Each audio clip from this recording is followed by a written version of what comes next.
بخشش مانگنا، استغفار پڑھنا، اللہ سے توبہ کرنا دنیا کی نعمتوں کو حاصل کرنے کا ذریعہ بھی ہے اور آخرت کی بھلائی کا ذریعہ بھی ہے۔ سورۃ نوح میں اللہ سبحانہ و تعالی فرماتے ہیں، حضرت نوح علیہ السلام نے اپنی قوم کو استغفار کرنے کو کہا، اور کیا کہا؟ فَقُلْتُ اسْتَغْفِرُوا رَبَّكُمْ، میں نے اپنی قوم سے کہا کہ اپنے رب سے استغفار کرو، اپنے رب سے معافی مانگو۔ تو نتیجہ کیا ہوگا؟ اِنَّهُ كَانَ غَفَّارًا، بے شک وہ بہت زیادہ معاف کرنے والا ہے۔ یرسل السماء علیکم مدرارا، تم پر آسمان سے خوب بارشیں برسائے گا، آسمان کو تم پر برسنے والا بنا دے گا۔ وَيُمْدِدْكُمْ بِأَمْوَالٍ وَبَنِينَ، تمہیں مال اور بیٹوں سے مدد دے گا۔ وَيَجْعَلْ لَكُمْ جَنَّاتٍ، تمہارے لیے باغات بنائے گا۔ وَيَجْعَلْ لَكُمْ أَنْهَارًا، اور تمہارے لیے نہریں جاری کر دے گا۔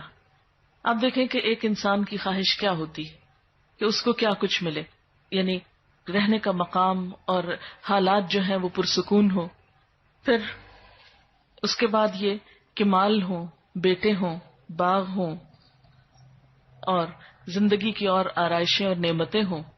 یہ ساری چیزیں کہاں سے ملتی ہیں، کیسے ملتی ہیں؟ استغفار سے ملتی ہیں۔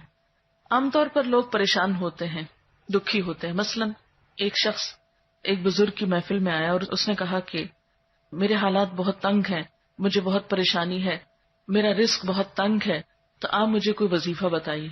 تو انہوں نے اس کو کہا کہ کثرت سے استغفار پڑھو۔ دوسرا آیا، اس نے کہا بچوں کی شادی نہیں ہوتی، تو آپ نے اس کو بھی کیا بتایا کہ کثرت سے استغفار کرو۔ تیسرا آیا تو کہنے لگا کہ بہت قحط سالی ہے، فصلیں اچھی نہیں ہوتی، تو آپ نے اس کو بھی استغفار کا بتایا۔ تو کسی نے ان سے پوچھا کہ بھائی 3 لوگ آپ سے 3 ڈفرنٹ مسئلے لے کر آئے ہیں، اپنی پریشانیاں لے کر آئے ہیں، آپ نے تینوں کو ایک ہی چیز بتائی ہے، تو اس پر انہوں نے یہی سورۃ نوح کی آیت پڑھ کر سنائی کہ دیکھو یہ قرآن میں اللہ کا وعدہ ہے اور اللہ کا وعدہ سچا ہے۔ اللہ تعالیٰ کی بات سے بڑھ کر سچی بات کس کی ہو سکتی ہے؟ ہمارے پڑھنے میں کمی کوتاہی ہو سکتی ہے، لیکن اللہ کی بات میں کوئی شک نہیں۔ ذالک الکتاب لا ریب فیہ، یہ وہ کتاب ہے جس میں کوئی شک نہیں۔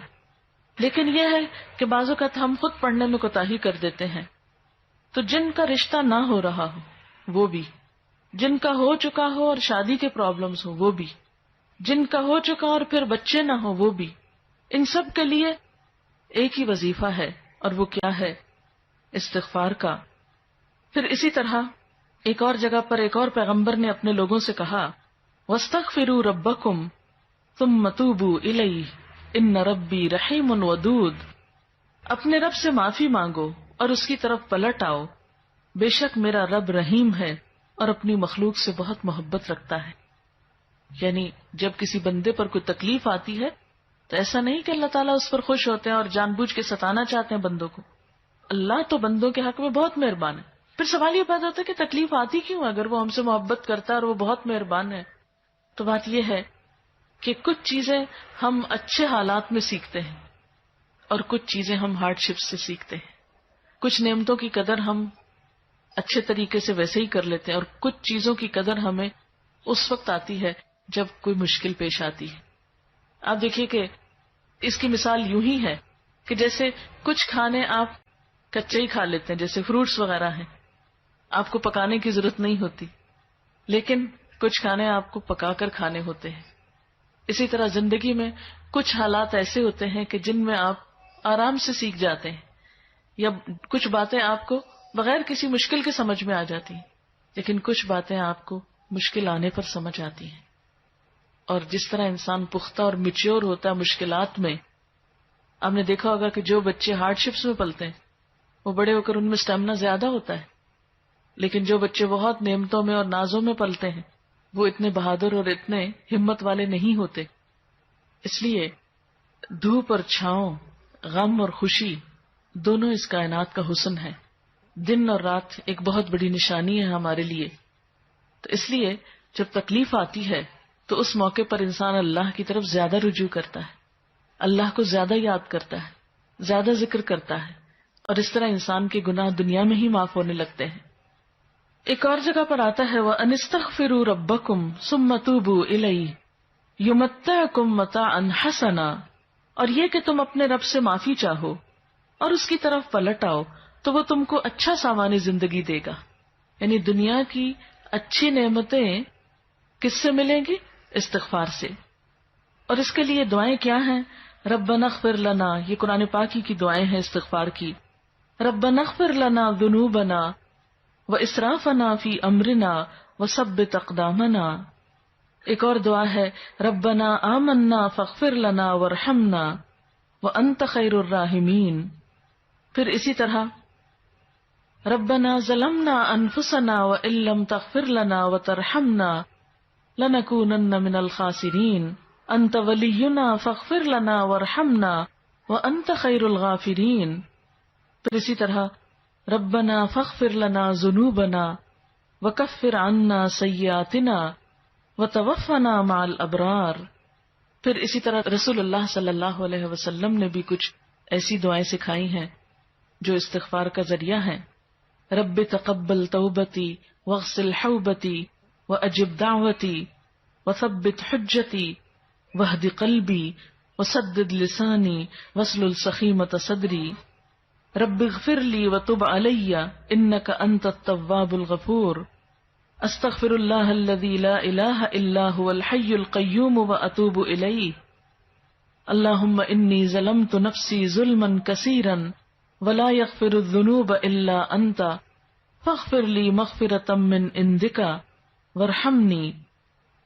اسی طرح اللہم اغفر لی خطیئتی وجہلی واسرافی فی امری وما انت عالم بہ منی۔ اللہم اغفر لی جدی وہزلی وخطیئتی وعمدی وکل ذلک عندی۔ اسی طرح اللہم اغفر لی ذنبی کلہ دقہ وجلہ واولہ وآخرہ وعلانیتہ وسرہ۔ تو یہ استغفار کی دعائیں جو ہیں یہ انسان کے لیے بہت سی رحمتوں اور بخششوں کے اور عنایتوں اور برکتوں کے دروازے کھولتی ہیں۔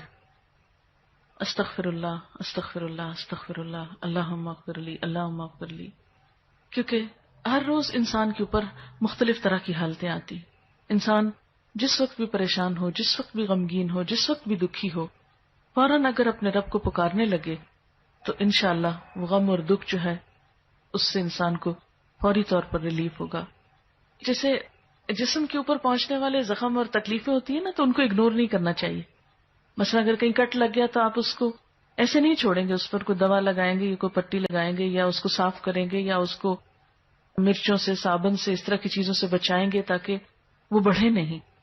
اسی طرح جو روح پر کٹ لگ جاتے ہیں یا انسان گناہ کر کے اللہ کو جو ناراض کر لیتا ہے تو اس سے انسان اگر فوری طور پر نکلتا نہیں اور اس کا علاج نہیں کرتا تو بعض اوقات وہ گناہوں کے دھبے اور وہ دل کی سیاہی اتنی گہری ہوتی چلی جاتی ہے کہ انسان کو ایکیوٹ ڈپریشن میں لے جاتی ہے، اور بعض اوقات پھر اس کے لیے بڑی بڑی دوائیاں اور بڑی بڑی دوائیں اور دعائیں بھی کام نہیں کرتی۔ اس لیے انسان کو ہر روز کثرت کے ساتھ استغفار ویسے بھی کرنا چاہیے۔ اسی لیے ہم دیکھتے ہیں کہ اللہ کے رسول صلی اللہ علیہ وسلم جو معصوم تھے، گناہوں سے پاک تھے، جن کا کوئی گناہ بھی نہیں تھا، وہ دن میں 70 سے 100 بار استغفار کرتے تھے، اور آپ سے بڑھ کر مصروف بھی کوئی نہیں تھا۔ ہم تو یہ کہہ سکتے ہیں نا کہ ہم کیا کریں، ہمیں تو وقت ہی نہیں ملتا، نماز پڑھیں یا یہ بچوں کو سنبھالیں یا کون سا کام کریں کون سا نہیں کریں، کس وقت یہ تسبیحاں پڑھیں۔ ٹھیک ہے، ضروری نہیں کہ آپ کسی کونے میں بیٹھ کے لمبی تسبیح پڑھیں، آپ اٹھتے بیٹھتے چلتے پھرتے باتوں میں گفتگو میں کسی کی سنتے وقت دل میں آپ استغفار کثرت سے پڑھ سکتے ہیں۔ اور جب آپ سے پوچھا گیا کہ آپ کے تو گناہ نہیں پھر بھی آپ اتنی استغفار پڑھتے ہیں تو آپ نے فرمایا افلا اکون عبدا شکورا، کیا میں اللہ کا شکر گزار بندہ نہ بن جاؤں؟ تو شکر گزاری تو ویسے ہی اللہ تعالیٰ کو پسند ہے۔